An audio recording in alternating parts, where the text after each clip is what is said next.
Science में हम एक कदम और आगे बढ़ते हैं। केमिस्ट्री में हम चैप्टर पढ़ रहे हैं कार्बन एंड इट्स कंपाउंड्स, और हमने इसके कल के लेक्चर में जो कंप्लीट किया था सेक्शन, एंडिंग हुई थी इस बात पर कि कार्बन के डिफरेंट एलोट्रॉप्स एग्जिस्ट करते हैं। एलोट्रॉप्स का मतलब हमने यही समझा था कि अलग अलग डिफरेंट केमिकल एलिमेंट्स कई फिज़िकल फॉर्म्स में एग्जिस्ट कर जाते हैं, जिनमें से कि कार्बन एक ऐसा एलिमेंट है जो अलग अलग फिज़िकल फॉर्म्स में एग्जिस्ट करता है, जिनकी अपनी अपनी डिस्टिंक्ट फिज़िकल प्रॉपर्टीज़ हैं। जैसे कि एलिमेंटल स्टेट में अगर हम बात करें तो हमने जो कार्बन एलोट्रॉप पढ़ा था वो डायमंड था, ग्रेफाइट था और बकमिंस्टर फुलरेन था। कंबाइंड स्टेट में हम जानते हैं कि जैसे कि चौक था, यानी कैल्शियम कार्बोनेट है, इसके अलावा शुगर है, इन फॉर्म में भी एग्जिस्ट करता है। तो डिफरेंट डिफरेंट फिजिकल फॉर्म्स में कार्बन एग्जिस्ट करता है। हमने उनकी प्रॉपर्टीज़ अच्छे से देखी। डायमंड के बारे में हमने ये जाना था कि एक कार्बन एटम 4 कार्बन एटम्स के साथ सिंगल कोवलेंट बॉन्ड बनाता है।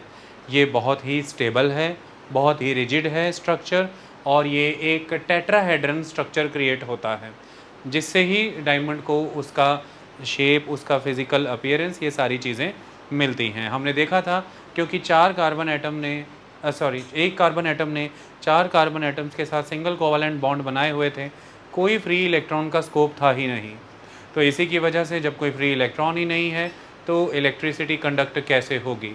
तो डायमंड इलेक्ट्रिसिटी कंडक्ट नहीं करता है, और डायमंड का मेल्टिंग पॉइंट भी हाई था, क्योंकि सिंगल कोवलेंट बॉन्ड बनने की वजह से they are very stable, they are non reactive. तो इसकी वजह से ये इजी नहीं है कि आप इनको तोड़ सकें, इन बॉन्ड्स को, उसे इतना रिएक्टिव बना सकें। तो इसकी वजह से मेल्टिंग पॉइंट हाई था उसका। वही दूसरी तरफ ग्रेफाइट की फॉर्म में हमने देखा था कि एक कार्बन एटम 3 कार्बन एटम्स के साथ बॉन्ड बनाता है, जिसमें से 2 बॉन्ड उसके सिंगल है, लेकिन एक बॉन्ड डबल होता है। टोटल 4 बॉन्ड इसी तरह से बनेंगे, तभी वैलेंसी सेटिस्फाई होगी, क्योंकि वैलेंसी 4 होती है। ओके, तो इस कॉन्सेप्ट में हमने ये देखा था कि ये हायर क्लासेस में जाएंगे तो ये कंसेप्ट और क्लियर होगा कि जब एक कार्बन एटम ने 3 कार्बन एटम के साथ बॉन्ड बनाया, जिसमें से एक बॉन्ड डबल बॉन्ड था, तो वैलेंसी तो सेटिस्फाई हो गई, फिर भी इलेक्ट्रॉन फ्री बच रहा है for the purpose of electrical conductivity. अभी के लिए ये स्टेटमेंट ही समझिए जो मैंने बता दी है, इलेक्ट्रॉन फ्री बचता है जो कि इलेक्ट्रिकल कंडक्टिविटी कराता है, इसलिए ग्रेफाइट कंडक्टिविटी के लिए जाना जाता है, इसलिए ग्रेफाइट की इलेक्ट्रोड्स बनती हैं। जब आप इलेक्ट्रोलाइसिस का प्रोसेस यूज़ करते हैं, उसमें आपने देखा है कि ग्रेफाइट इलेक्ट्रोड्स के रूप में यूज़ होता है। ग्रेफाइट को यूज़ करते हैं हमने देखा पेंसिल का सिक्का, ग्रेफाइट को हम यूज़ करते हैं एज अ लुब्रिकेंट्स, हमने देखा, और डायमंड हम जानते हैं as a driller, as a cutter utilise होता है। ये इनकी अपनी अपनी यूटिलिटीज़ हैं। ओके, तो अब यहाँ पर जो मैंने लिखा है डायमंड और ग्रेफाइट के बारे में, इसे एक बार पढ़ लें ताकि हम आगे बढ़ें। Diamond is hard because the carbon atoms in diamond are bonded in a stronger tetrahedron pattern. और टेट्राहेड्रन पैटर्न आपको मैंने दिखाया हुआ था कल। आप जानते हैं कि टेट्राहेड्रन पैटर्न क्या होता है। It is the tetrahedron pattern. Okay, ये हमने कल भी देखा था। टेट्राहेड्रन पैटर्न, एक कार्बन एटम 1 2 3 4 कार्बन एटम से बॉन्डेड है, और हर कार्बन एटम से दूसरे कार्बन एटम के बीच में जो बॉन्डिंग है ये सिंगल कोवलेंट बॉन्ड है। अब आप कहेंगे कि एक कार्बन एटम 4 कार्बन एटम से बॉन्डेड है, का मतलब क्या है? एक कार्बन एटम में वैलेंसी होती है 4 इलेक्ट्रॉन। ओके, तो एक कार्बन एटम, सिंपल एक कार्बन एटम से भी अगर बॉन्ड हो जाएगा तो 4 ही वैलेंसी उसकी है, 4 ही वैलेंसी इसकी है। आई बात समझ में? 4 ही वैलेंसी उसकी है, 4 ही वैलेंसी इसकी है, सपोज़ करो, तो दोनों एक दूसरे की वैलेंसी सेटिस्फाई कर रहे हैं, तो 8 इलेक्ट्रॉन का शेल हो जाता है। यहाँ पर अरेंजमेंट कैसा रहता है इसको समझो। अब ये एक कार्बन एटम ने 1 2 3 4 कार्बन एटम को एंगेज किया, पता क्या हुआ है? इस कार्बन एटम को इमेजिन करो, इस कार्बन एटम और इस कार्बन एटम के बीच में जब बॉन्ड बना, इस कार्बन एटम का एक इलेक्ट्रॉन और इस कार्बन एटम का भी एक ही इलेक्ट्रॉन यूज़ हुआ है, तो टोटल इलेक्ट्रॉन यूज़ हुए हैं 2, तो हुआ है एक पेयर ऑफ इलेक्ट्रॉन।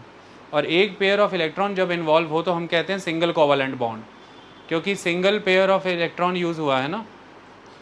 अब हुआ ये कि इस कार्बन एटम के तो अभी भी 3 इलेक्ट्रॉन पेंडिंग है वैलेंसी में से, तो वो 3 में से एक इस कार्बन एटम के साथ सेटिस्फाई होगा, एक इस कार्बन एटम के साथ सेटिस्फाई होगा, एक इसके साथ सेटिस्फाई होगा।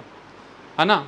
अब आप इसको ज़रा ऐसे समझिए कि इस कार्बन एटम ने पहला इलेक्ट्रॉन इस कार्बन एटम के साथ सेटिस्फाई किया था, तो जैसे इसमें 3 अभी अनसेटिस्फाइड थे, तो वो 3 इसके साथ और इसके साथ बॉन्ड किए। इसी तरह से इसके भी तो 3 बाकी है ना, तो ये भी उन तीनों को आगे इसके साथ, इसके साथ, इसके साथ कर लेगा, और वो भी आगे अपना एक एक एक अपने साथ वालों से कर लेंगे। इस तरह से हर एक कार्बन एटम 4 कार्बन एटमों से जुड़ा रहेगा, और 4 एटमों से जुड़े होने का मतलब कि अपनी वैलेंसी 4 है, और उन कार्बन एटमों के एक एक इलेक्ट्रॉन को यूज़ करके अपनी वैलेंसी सेटल करेगा, और वो हर कार्बन एटम इंडिविजुअली भी आगे 4 एटमों से जुड़ा है, तो वो भी अपनी वैलेंसियाँ वैसे ही सेटल करता रहेगा।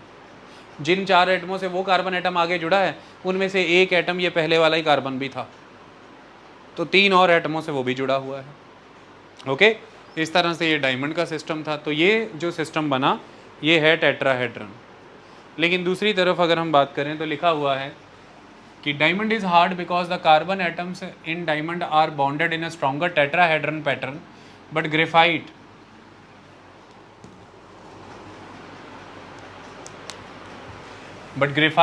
is soft and slippery because the carbon atoms in graphite are bonded in layers with only weak van der Waals force holding the layers together. Okay, तो यहाँ पर जो कार्बन एटम्स हैं वो ग्रेफाइट में बॉन्ड होते हैं लेयर्स की फॉर्म में। तो हमने ये देखा था कि देखिए, एक हेक्सागोनल रिंग बनी है, एक हेक्सागोनल रिंग बनी है। ओके, ये जो हैं, एक ये जो लेयर है, इसे हम कह देते हैं ग्रेफीन्स। तो एक ग्रेफीन, दूसरी, तीसरी, चौथी, सारी ये रिंग्स हैं सारी की सारी। इतनी बात समझ में आई। तो अब हमने ये देखा था कि एक कार्बन एटम 3 कार्बन एटम्स के साथ बॉन्ड होता है, तो इस कार्बन एटम के तो फिर अल्टीमेटली 1 2 3 ही इलेक्ट्रॉन सेटिस्फाई हुए, वैलेंसी तो 4 की थी, तो चौथा सेटिस्फाई करने के लिए ये कार्बन एटम इन तीनों में से किसी एक के साथ डबल बॉन्ड बना लेगा। ओके, तो एक पेयर ऑफ इलेक्ट्रॉन यहाँ एंगेज हुआ तो 2 इलेक्ट्रॉन, एक पेयर ऑफ इलेक्ट्रॉन यहाँ एंगेज हुआ तो 2 इलेक्ट्रॉन, तो 2 और 2 4 इलेक्ट्रॉन। मान लो 2 पेयर ऑफ इलेक्ट्रॉन यहाँ एंगेज हो जाएंगे, तो मतलब 8 इलेक्ट्रॉन हो गए, 4 इनके और 2 इसके, 2 इसके, 8 हो गए टोटल। ओके, तो इसलिए 2 सिंगल कोवलेंट बॉन्ड बनते हैं, एक डबल कोवलेंट बॉन्ड बनता है, बट एक कार्बन एटम 3 कार्बन एटम्स के साथ बॉन्ड बनाता है। ओके, यहाँ पर इलेक्ट्रॉन फ्री होने की टेंडेंसी है, और इस तरह से ग्राफीन रिंग्स एक के ऊपर एक के ऊपर एक के ऊपर एक सेटल होती चली जाती हैं। ओके, और हमने देखा था कि जब एक ग्राफीन के ऊपर एक और ग्राफीन है, तो इनके बीच में आप देख पा रहे हैं कोई टेट्राहेड्रन स्टाइल कोई स्ट्रक्चर नहीं है, कोई इस तरह से कार्बन एटम के बीच में जो कोवलेंट बॉन्ड बनता है वो बॉन्ड नहीं है। आप देख सकते हैं वैसा कोई वाइट कलर का बॉन्ड नहीं है, ये वान डर वाल फोर्सेस ऑफ अट्रैक्शन थी।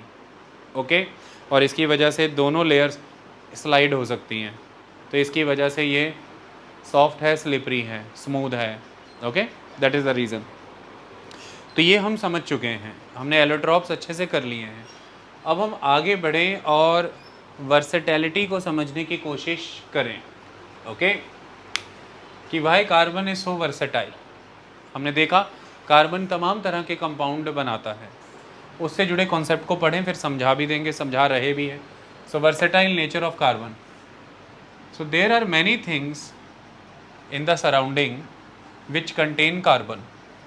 Okay, in fact we ourselves are made up of carbon compounds. साइंटिस्टों के मुताबिक जाएं तो carbon is an element of life. Carbon life का एलिमेंट है ना। किसी भी ग्रह पे चले जाएं, इवन पृथ्वी पर भी बात करें अगर, तो कार्बन ही तो रिस्पॉन्सिबल होगा जीवन के लिए। जिस भी किसी ग्रह पे जाएंगे कार्बन ही तो रिस्पॉन्सिबल होगा जीवन के लिए। तो ये एलिमेंट ऑफ लाइफ है कार्बन। सो हमारी काया, इसलिए जब कोई भी लिविंग बॉडी डेड हो जाती है तो हम उसकी उम्र पता लगाने के लिए कि वो कितनी आयु है उसकी, हम कार्बन 14, कार्बन 12, हम ये आइसोटोप्स यूटिलाइज़ करके पता लगाते हैं कि उसे कितना समय हो गया है, कितनी पुरानी है वो चीज़।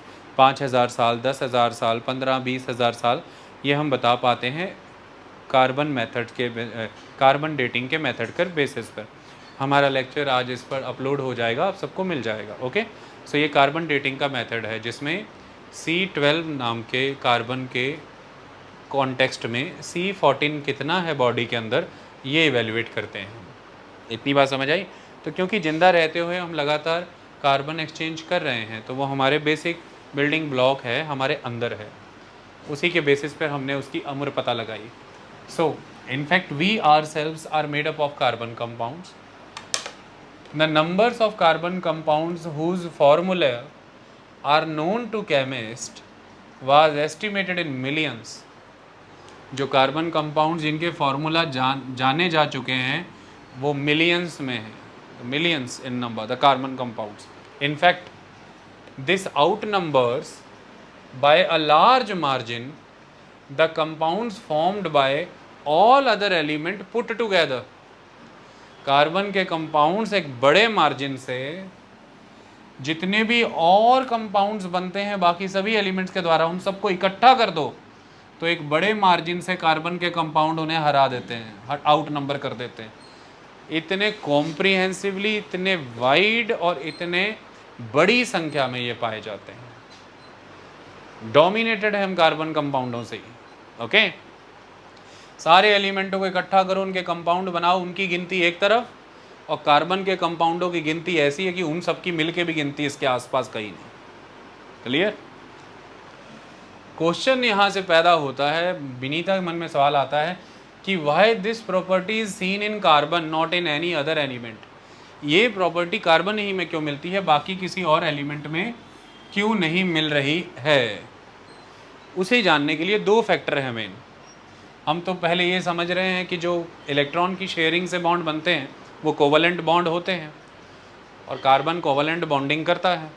तो फैक्टर नंबर 1 जो है जिसकी वजह से कार्बन के इतने कंपाउंड्स मिल रहे हैं कि दूसरे सभी एलिमेंट्स के कंपाउंड्स को इकट्ठा कर दो तो भी वो कार्बन के कंपाउंडों के सामने कहीं नहीं ठहर सकते, उसका कारण क्या है? फैक्टर नंबर 1 वो क्या है कि carbon has the unique ability to form bonds with other atoms of carbon giving rise to large molecules।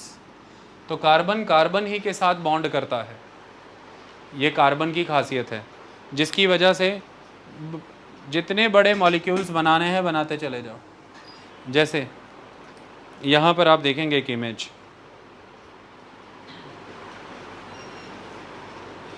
Carbon carbon carbon carbon bond बनाते जा रहा है, ये चेन चलती जाएगी, बनती जाएगी, बनाते जाओ। ओके, क्यों बन सकता है इतना? ये रिएक्टिव नहीं है। कार्बन कार्बन के साथ बॉन्ड बना रहा है, सिंगल बॉन्ड बनते जा रहे हैं, फर्ज करो, बिल्कुल स्टेबल है। कार्बन कार्बन के बीच का बॉन्ड स्टेबल है, और स्टेबल है बॉन्ड तो रिएक्टिव नहीं है, और रिएक्टिव नहीं है तो जिस फॉर्म में एग्जिस्ट कर रहा है उस फॉर्म में एग्जिस्ट करता रहेगा। इस वजह से लंबी चेन बनाते जाओ, बनती चली जाएगी। रिएक्टिव होगा तो नहीं एग्जिस्ट कर पाएगा ना, फिर रिएक्ट कर जाएगा किसी के साथ तो फॉर्म, नया कंपाउंड बन जाएगा, नया रूप धारण हो जाएगा। बट ये ऐसा नहीं है, तो बनाते जाओ। इस प्रोसेस को कैटेनेशन कहते हैं। ये जो कार्बन कार्बन के साथ कंपाउंड बना बना के चेनें बना देता है, इट इज़ कैटेनेशन। ये इसकी एक बड़ी क्वालिटी है, प्रॉपर्टी है, जिसकी वजह से बहुत बड़े पैमाने पर हमें कार्बन के कंपाउंड्स मिलते हैं। A carbon has the unique ability to form bonds with other atoms of carbon giving rise to large molecules. This property is called catenation. Catenation, carbon carbon से बॉन्ड बनाता है, ये कैटेनेशन है।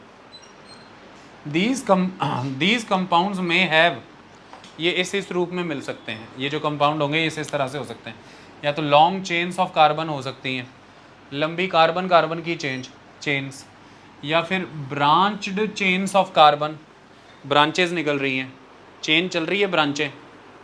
Okay, सो या तो long chain हो सकती है या ब्रांच्ड चेन्स ऑफ कार्बन। और carbon atoms arranged in rings, वो देखा था ना ग्रेफाइट, एक एरे बन गया पूरा एक ही प्लेन में, ऊपर की ऊपर भी। तो कार्बन एटम्स रिंग्स की फॉर्म में अरेंज हो सकते हैं, ब्रांच्ड हो सकते हैं, लॉन्ग चेन की फॉर्म में हो सकते हैं, इस रूप में कंपाउंड मिल जाएंगे। और ये सारे अलग अलग तरह से हेल्प कर रहे हैं कार्बन को इतने सारे कंपाउंडों को जन्म देने में। जब वो लॉन्ग चेन की फॉर्म में है कंपाउंड, जब वो ब्रांच्ड चेन है कंपाउंड, जब वो रिंग्स की फॉर्म में है कंपाउंड। आई बात समझ में? तो कार्बन की अरेंजमेंट कई तरह की होती है, लॉन्ग चेन की फॉर्म में अरेंज हो गया, ब्रांच की फॉर्म में अरेंज हो गया, या फिर रिंग की फॉर्म में अरेंज हो गया। ये भी इसकी एक क्वालिटी है। कार्बन एटम्स में बी लिंक्ड बाय, अब लिंकिंग कार्बन एटम्स कैसे लिंक हो सकते हैं? हमने देखा कार्बन हाइड्रोजन के साथ जब लिंक हुआ था और CH4 बनाया था तो 4 सिंगल कोवलेंट बॉन्ड बने थे ना। तो सिंगल कोवलेंट बॉन्ड बना सकता है, डबल कोवलेंट बॉन्ड बना सकता है, ट्रिपल कोवलेंट बॉन्ड बना सकता है। ये सारी खासियतें हैं इसके पास। तो इस तरह से अलग अलग टाइप के बॉन्ड भी बना सकता है, सिंगल, डबल, ट्रिपल। तो भी बहुत सारे पार्टनर्स को जोड़ लेता है, जिसके साथ जैसे वैलेंसी सेटल करने की ज़रूरत है वैसे बना लेगा और सेटल हो जाएगा। ओके, सो कार्बन एटम्स में be linked by single, double और triple bonds. Done. Compounds of carbon which are linked by only single bonds between the carbon atoms are called saturated compounds। तो अगर आपने carbon का compound देखा और उस carbon compound में कार्बन एटम दूसरे कार्बन एटम से जुड़े हैं और ये जुड़ाव सिंगल कोवलेंट बॉन्ड बेस्ड जुड़ाव है, तो ये सैचुरेटेड कंपाउंड है। सैचुरेटेड कंपाउंड माने, सैचुरेटेड कंपाउंड का मतलब सैचुरेट, संतुष्ट, परिपूर्ण, तृप्त। क्यों? क्योंकि कुछ और ऐड करने का स्कोप नहीं है। जो ऐड हो सकता है, जितना हो सकता है वो हो गया। जैसे कि जब हम कार्बन की बात कर रहे थे डायमंड के कॉन्टेक्स्ट में, तो एक कार्बन एटम के साथ उसकी वैलेंसी कितनी थी? 4 ना। तो 1 2 3 4 कार्बन एटम अपन जोड़ सकते थे, चारों जोड़ दिए। 4 जोड़ सकते थे, चारों जुड़े हुए हैं। अब और कुछ जोड़ने का स्कोप है? कहीं कुछ और जुड़ेगा, इसको रिप्लेस करके ही जुड़ेगा।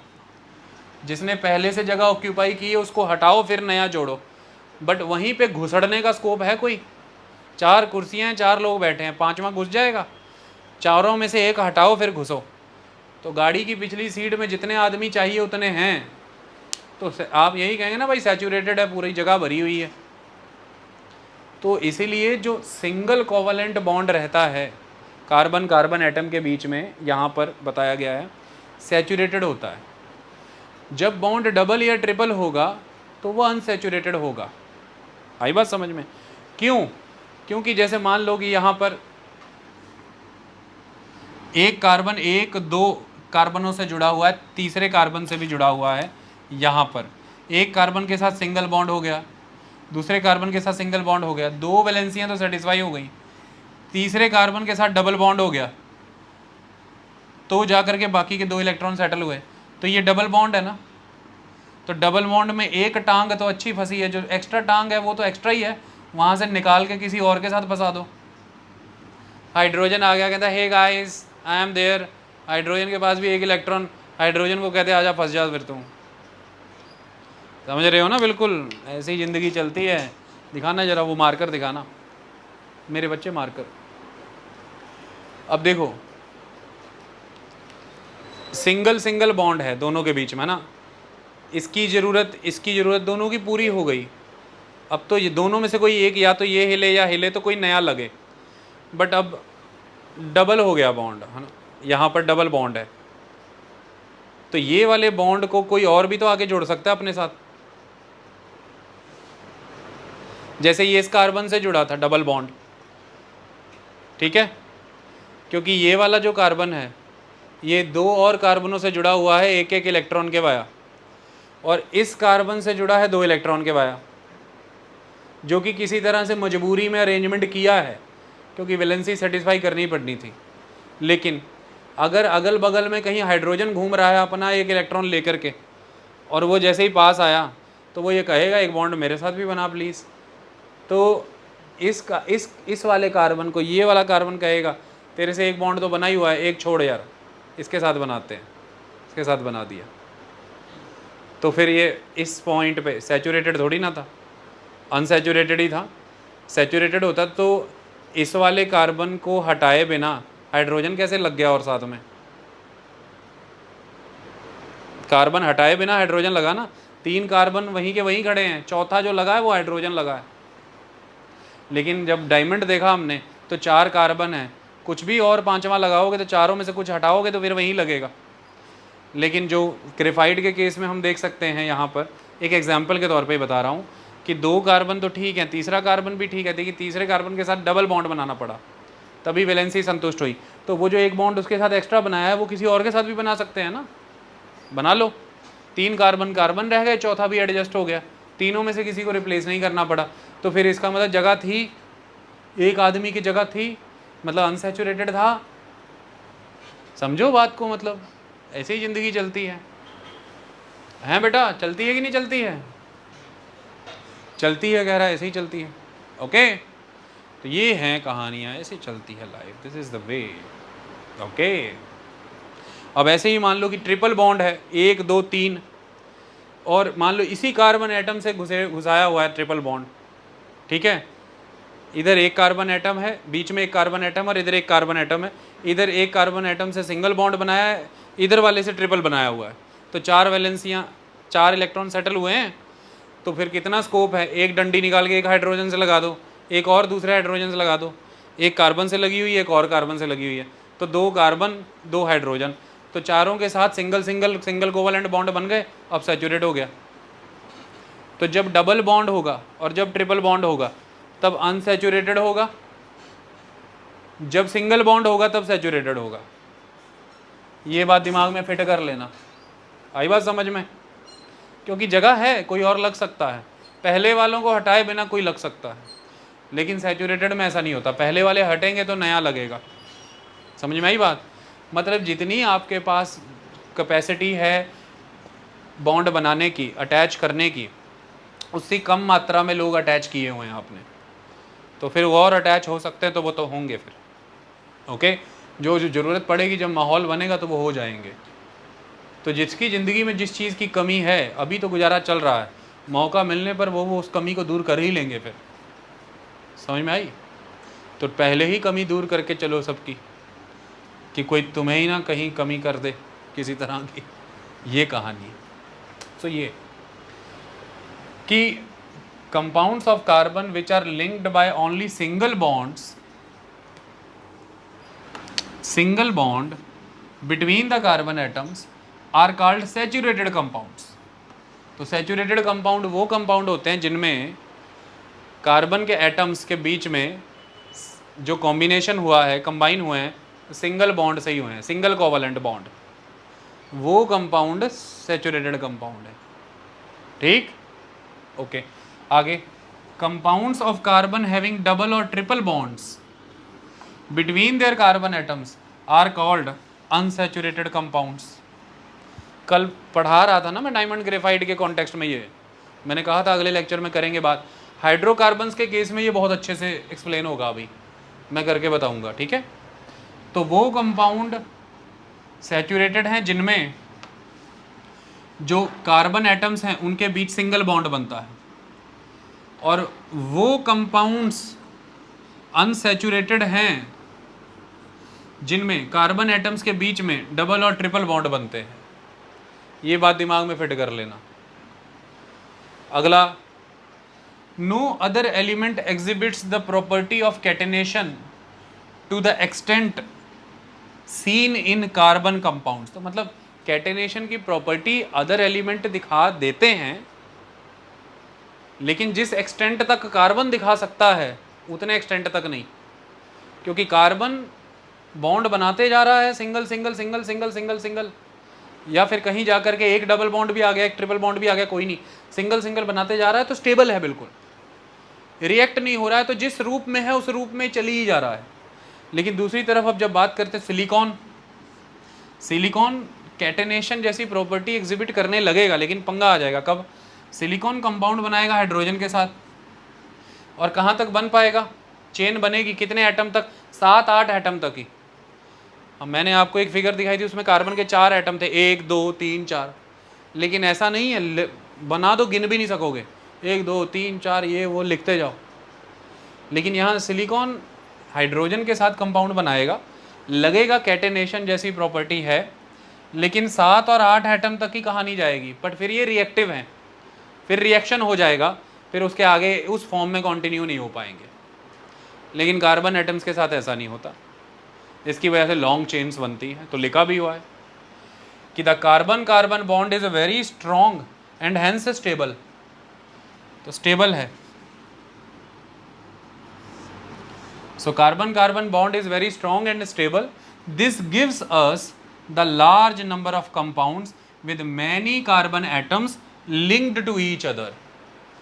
तो कोई पूछे कि भाई कार्बन कंपाउंडों की इतनी लॉन्ग चेन कैसे बन जाती है, तो उसका आंसर आपको सीधे सीधे करना है कि कार्बन कार्बन बॉन्डिंग जो बनती है बड़ी स्ट्रॉन्ग और स्टेबल बनती है, और इसी की वजह से फिर स्टेबल है तो रिएक्ट नहीं करेगी, स्ट्रॉन्ग है तो टूटेगी नहीं, तो बड़ी स्ट्रॉन्ग और स्टेबल बनती है। इसकी वजह से हमें long chain of carbon compounds मिलते हैं। ओके, यही चीज़ वहाँ लिखी है। सो यहाँ लिखा है कि no other element exhibits the property of catenation to the extent seen in carbon compounds. Silicon forms compound with hydrogen which have chains up to 7 or 8 atoms, but these compounds are very reactive. इसके लिए फिर उसके आगे chain exist नहीं कर पाएगी। The carbon carbon bond is very strong and hence stable. This gives us the large number of compounds with many carbon atoms linked to each other. Okay? तो ये एक फैक्टर पहले हमने अभी समझा कि कार्बन इतना हरफन मौला क्यों है, कार्बन इतने बड़े बड़े अमाउंट में इतने सारे कंपाउंड्स की फॉर्म में क्यों मिलता है, इतना डोमिनेट क्यों कर रहा है, उसके ये पहले फैक्टर के अंदर उसकी प्रॉपर्टीज़ बताई गई हैं। एक सार पढ़ने जा रहा हूँ कि carbon has the unique ability to form bonds with the other atoms of carbon giving rise to large molecules. This property is called catenation. These compounds may have long chains of carbon, branched chains of carbon, and carbon atoms arranged in rings. Carbon atoms may be linked by single, double, or triple bonds. Compounds of carbon which are linked by only single bonds between the carbon atoms are called saturated compounds, and compounds of carbon having double or triple bonds between the carbon atoms are called unsaturated compounds. No other element exhibit the property of catenation to the extent seen in carbon compounds. Silicon forms compounds with hydrogen which have chains up to 7 or 8 atoms, but these compounds are very reactive. The carbon-carbon bond is very strong and hence stable. This gives us the large number of compounds with many carbon atoms linked to each other. Okay? अगला factor लिखते हैं अब। दूसरा factor, we know this since carbon has a valency of 4 की valency होती है, it is capable of bonding with 4 other atoms of carbon. तो दूसरे कार्बन एटम के 4 इलेक्ट्रॉन्स के साथ बॉन्ड कर ले, या तो मैंने अभी थोड़ी देर पहले बताया भी था, या 4 कार्बन एटम लेकर के उसके एक इलेक्ट्रॉन के साथ कर ले. So since carbon has a valency of 4, it is capable of bonding with 4 other atoms of carbon और atoms of some other monovalent element. Monovalent element जैसे हाइड्रोजन, उसकी वैलेंसी 1 होती है तो इट इज़ मोनोवेलेंट. तो या तो जो कार्बन है उसके 4 अदर एटम्स ऑफ कार्बन के साथ बॉन्डिंग कर ले, या फिर मोनोवेलेंट एलिमेंट्स के साथ बॉन्डिंग कर ले, उसकी चॉइस है, जैसे मर्जी करता रहे. Okay. Compounds of carbon are formed with oxygen, hydrogen, nitrogen, sulphur, chlorine and many other elements, giving rise to compounds with specific properties which depend on the elements, that is oxygen, hydrogen, nitrogen, sulfur, chlorine etc., other than the carbon present in the molecule. तो carbon in सबके साथ compound बनाता है, तकरीबन सबके साथ बनाता है, और ऐसे में फिर जो कंपाउंड बन के आता है उसकी जो केमिकल प्रॉपर्टीज़ होती हैं